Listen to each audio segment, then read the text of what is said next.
Hello, I'm Dr. Hannah O'Regan from the Department of Classics and Archaeology at the University of Nottingham, and I've come out into the garden to show you some of the archaeology that I found in the flower beds and have a think about how it might have got there. Okay, so here are some of the things that we found in the garden. We've got bent nails, a classic which you find in gardens and on archaeological sites. We've got probably a piece of storage jar. It's got a little foot there, so this is the base of the pot.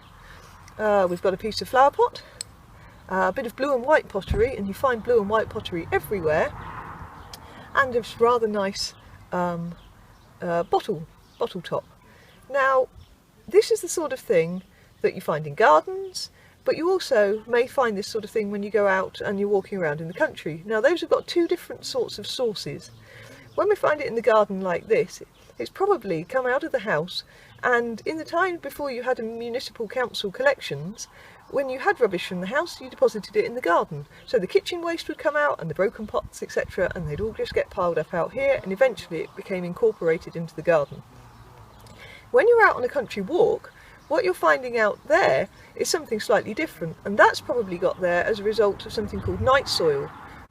So the only specimen we've got here that didn't come from the garden is this little doll, which is called a frozen Charlotte doll, and this was found at Martin Mere in Lancashire by us a couple of years ago, and is probably arrived there as night soil from one of the local cities. And you can read more about night soil and how things got transported on our blog.